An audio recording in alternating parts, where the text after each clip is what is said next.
Kendati gelar perkara khusus terkait ijazah Jokowi belum diumumkan Barreskrim Polri, Polda Metro Jaya justru sudah meningkatkan kasus tuduhan ijazah palsu Jokowi ke tahap penyidikan. Apakah penyidikan ini akan mengakhiri polemik spekulasi ijazah Jokowi palsu atau asli? Kita akan membahasnya bersama dengan tim kuasa hukum Jokowi, Rifai Kusumanegara, dan Komisioner Komisi Kepolisian Nasional atau Kompolnas, Yusuf Warshim. Pak Yusuf, Pak Rifai, selamat sore. Selamat sore. Ya, terima kasih atas waktunya. Saya langsung ke Pak Rifai. Pak Rifai, Polda Metro Jaya sudah menaikkan status kasus ijazah palsu Jokowi ke tahap penyidikan. Ini artinya untuk tim kuasa hukum Jokowi apa? Dan pengaruhnya kepada kasus yang bergulir di Barreskrim seperti apa, Pak Rifai? Oke, memang kan kami yang kemarin mendampingi Pak Jokowi untuk mengajukan pengaduan pidana di Polda Metro dengan beberapa pasal, terutama terkait fitnah pencemaran nama baik dan beberapa undang-undang ITE. Dan kami juga sudah mengajukan banyak alat bukti untuk bisa ditindaklanjuti. Dan hari ini kami mendapat kabar ditingkatkan ke penyidikan, paling tidak sudah masuki tahap yang lebih pasti ya. Karena pada intinya tujuan Pak Jokowi ini tidak lain hanya ingin dipulihkan nama baiknya, kedua juga agar di pengadilan nanti juga dapat diuji kembali apakah ijazah ini asli atau palsu kan. Bagaimanapun dengan adanya delik fitnah maka harus dibuktikan apakah ijazah ini asli atau palsu, dan ini nanti juga akan bergulir di Polda Metro. Nah, terkait Barreskrim sendiri, sebenarnya kan hasil akhirnya itu kan kemarin digelar adalah penyelidikan dihentikan. Tapi karena ada pengaduan, maka coba dievaluasi kembali dengan melibatkan banyak pihak. Sekalipun saya sendiri kan menghadiri gelar, saya tidak melihat ada pelanggaran SOP yang dilakukan penyelidik, termasuk juga tidak ada novum ya, tidak ada bukti baru yang bisa membuka kembali penyelidikan. Jadi tanpa maksud mendahului hasil akhir, saya melihat justru dengan majunya perkara di Polda ini, kemungkinan besar juga yang di Barreskrim ini adalah menguatkan hasil penyelidikan yang sudah ada. Harapannya begitu ya, kalau dari kami, agar semua ada kepastian. Ya, lebih kurang begitu, Mas. Pak Rifai, yang di Polda Metro Jaya ini tersangkanya siapa, Pak Rifai? Kalau kami sendiri kan dari awal tidak melaporkan nama-nama tertentu, karena pertama kami menghormati asas praduga tidak bersalah. Kedua, memang kalau di ITE ini agak rumit. Bisa saja yang muncul itu misalnya AI ya, atau misalnya video yang sudah direkayasa. Jadi kami tidak menyebut nama tertentu, sekalipun ada beberapa tokoh-tokoh yang kita lihat dalam video-video itu, kita serahkan untuk diselidiki apakah betul si pelaku sebenarnya yang mengucapkan kata-kata fitnah atau pencemaran di media, atau ternyata misalnya karena kecanggihan teknologi. Lebih kurang itu. Oke, baik. Saya ke Pak Yusuf. Berarti kalau misalnya dengan status kasus di Polda Metro Jaya sudah naik ke penyidikan, apakah kemudian bisa kembali meyakinkan publik bahwa gelar perkara khusus yang digelar Barreskrim Polri kemarin memang sudah betul-betul kredibel begitu, sehingga kemudian akhirnya bisa dinaikkan ke tahap penyidikan di Polda Metro Jaya? Pak Yusuf. Baik, terima kasih. Secara hukum, logika sederhananya ya, itu punya hubungan atas penyelidikan yang sudah disimpulkan di awal sebenarnya. Kalau kita gunakan kesimpulan sebelum gelar perkara khusus, kan itu tidak ditemukan peristiwa pidana. Ya. Itu juga tentu menjadi bagian dari proses penyelidikan yang ada di Polda Metro Jaya. Kan pihak-pihak yang dimintakan klarifikasi dalam proses penyelidikan terkait dengan laporan Pak Jokowi itu kan sebenarnya sama, hanya saja terkait dengan fakta-fakta yang ditemukan di dalam penyelidikan Barreskrim untuk tudingan ijazah palsunya sendiri, kita melihatnya lebih luas gitu. Artinya ada pemeriksaan secara laboratorium forensik. Nah, kalau di penyelidikan Polda Metro Jaya ini bisa lebih sederhana sebenarnya, berdasarkan klarifikasi saksi-saksi dan dokumen yang disimpulkan oleh Barreskrim bahwa tidak ada peristiwa pidana yang itu ditafsirkan bahwa ijazahnya asli. Itu sederhananya seperti itu. Hanya saja ini kan ada gelar perkara khusus. Perkara khusus itu sesuai dengan Perkap itu, kalau kaitannya dengan penyelidikan itu kan bisa dipahami dua. Yang paling pertama dasarnya ada komplain, ada keberatan dari salah satu pihak. Salah satu pihak itu ya bisa pelapor, bisa terlapor gitu. Tapi dalam hal ini kan pelapor atau pengadu. Tapi juga karena masalah kasus ijazah Pak Jokowi ini kan mendapat sorotan publik ya. Karena memang karena adanya pengaduan dan Barreskrim merespon sehingga ini menjadi konsumsi publik, maka ini menjadi perhatian publik sehingga publik juga punya hak juga untuk memastikan agar jangan sangka-wasangka. Ya, saya sering bertemu dengan masyarakat ditanya sebenarnya ijazahnya Pak Jokowi ini asli atau palsu. Nah, inilah yang sedang dilakukan oleh Barreskrim dalam proses hukum merespon agar kepastian hukumnya ada. Nah, sekarang ada hasil gelar perkara, ya tentu meskipun kesimpulannya kalau gelar perkara khusus itu kan sebenarnya apakah ada satu fakta yang belum diungkap oleh penyelidik yang itu bisa menyimpulkan sebagai peristiwa pidana yang ini dijadikan bukti baru. Sederhananya sih seperti itu, sehingga ketika ada gelar perkara khusus terungkap yang bisa dijadikan bukti baru sehingga dimungkinkan dibukanya penyelidikan. Nah, sejauh ini kami dari Kompolnas berdasarkan tim yang turun memang kita belum melihat adanya bukti baru yang bisa menjadikan dasar penyidik untuk membuka kembali penyelidikan itu. Walaupun demikian, kalau memang kesimpulan akhir dari hasil gelar perkara khusus itu, kita tetap mendorong Barreskrim, penyidik tetap responsif saja karena kasus ini juga mendapatkan sorotan publik. Nah, pertanyaannya, apakah yang sedang ditingkatkan penyidikan di Polda Metro Jaya ini menjadi proses untuk bisa membuktikan soal ijazah palsu atau tidak? Sederhananya juga bisa, gitu, bisa. Hanya kalau bicara kepastian hukum, memang itu harus dituntaskan melalui proses penyelidikan yang sekarang sudah ditingkatkan penyidikannya di Polda Metro Jaya atas laporannya Pak Jokowi terkait dengan tudingan pencemaran nama baik itu bisa nanti masuklah. Tapi tentu tujuan hukum itu kan tidak hanya kepastian, ada kemanfaatan, ada keadilan. Ya.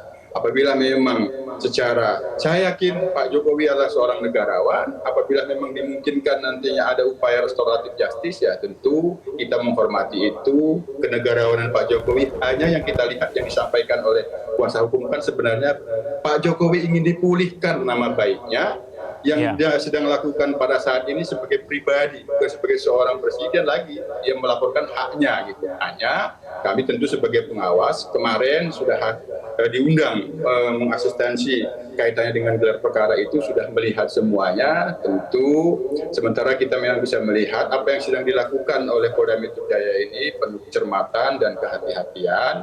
Ini kan masih tingkatnya menaikkan penyidikan yang belum tentu. Kalau yang paling sempurna itu ditingkatkan penyidikan dan tersangkanya sudah ada. Ini kan baru dikatakan ada peristiwa pidana sesuai dengan Perkap nomor 6 tahun 2019. Ketika penyelidikan itu hasilnya ada peristiwa pidana, ya ditingkatkan ke penyidikan. Nanti bagaimana tersangkanya masih ada proses jaksa lagi nanti. Apakah ada penyelidik jaksa terkait dengan alat bukti yang dijadikan dasar penetapan tersangka, itu masih ada. Tapi sekali lagi kita berharap bahwa melalui proses yang ada di Polda Metro Jaya ini menjadi solusi. Apakah kita ingin hanya berpatokan kepastian hukum terkait ijazah Pak Jokowi ini palsu atau tidak? Hanya situ ya harus terus kasus ini sampai pengadilan melalui yang sudah ditingkatkan penyidikannya di Polda Metro Jaya. Tapi kalau bicara tentang kemanfaatan kan keadilan, tentunya harus ada solusi yang bisa memberikan keadilan semua pihak. Ya, baik. Pak Rifai, tapi bagi tim pengacara Pak Jokowi bagaimana? Apakah kemudian ketika dinaikkan ke penyidikan seharusnya ini sudah bisa menghentikan polemik, sudah nggak ada ribut-ribut lagi harusnya? Ya, tentunya kan sebenarnya ada beberapa perkembangan yang bisa dicermati dan ini memang memiliki dampak hukum ya.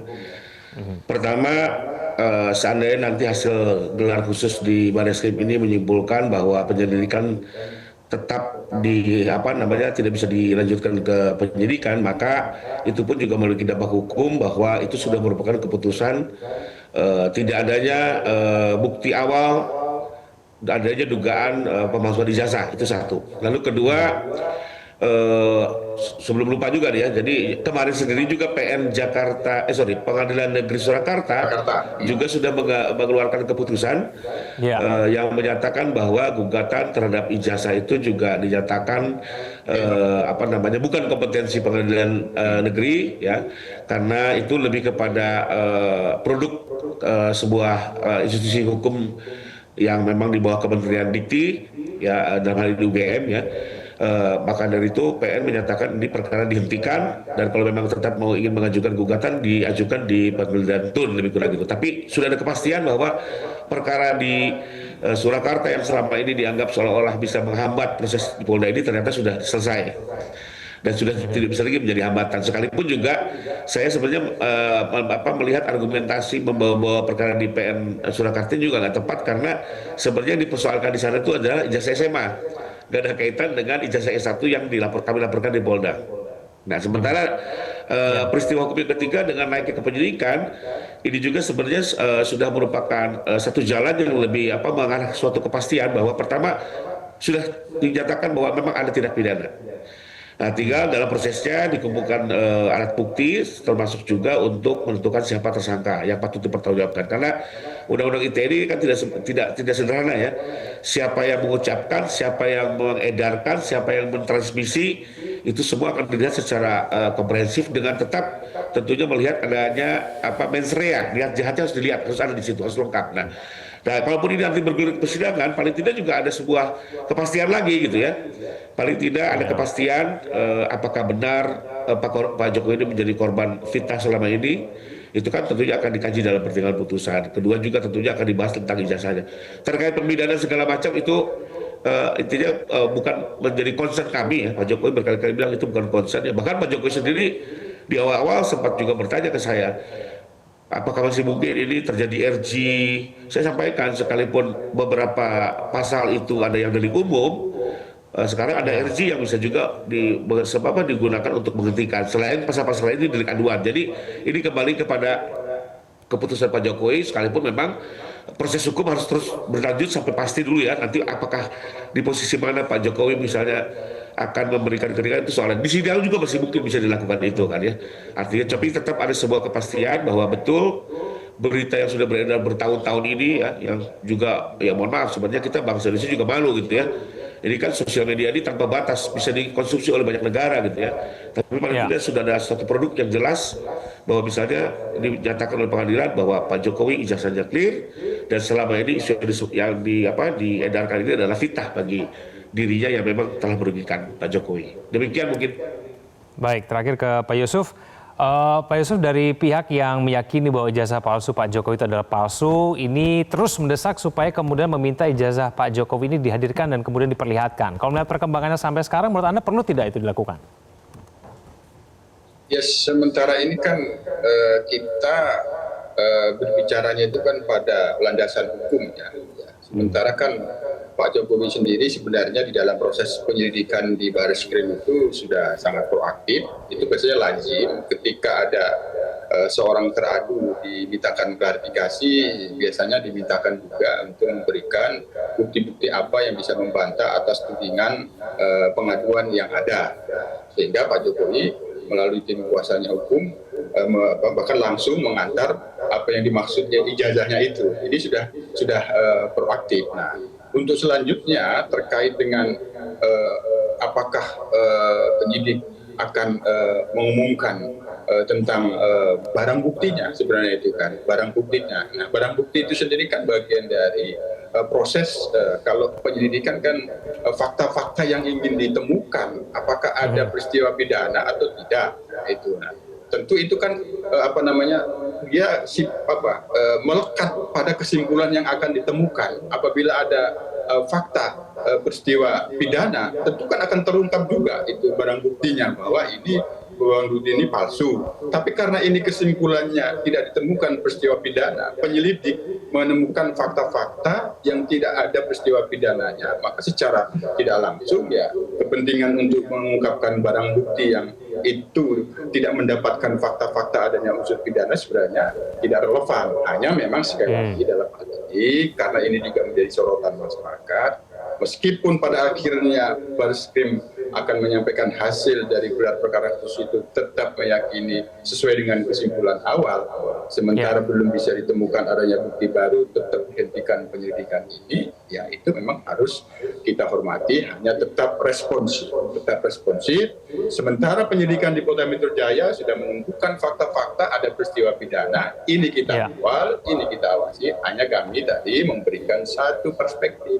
Apabila kita berpatok kepada kepastian hukum agar ini jelas selesai masalahnya, ketika ada laporan Pak Jokowi terkait dengan pencemaran nama baik yang itu nanti apabila di proses persidangan bisa membuktikan tentang barang bukti bahwa ini asli atau palsu, itu bisa terjadi, bisa terbuka. Tapi sekali lagi, hukum tidak semata-mata soal kepastian hukum, tapi di dalamnya ada kemanfaatan yang ingin didapatkan, keadilan juga.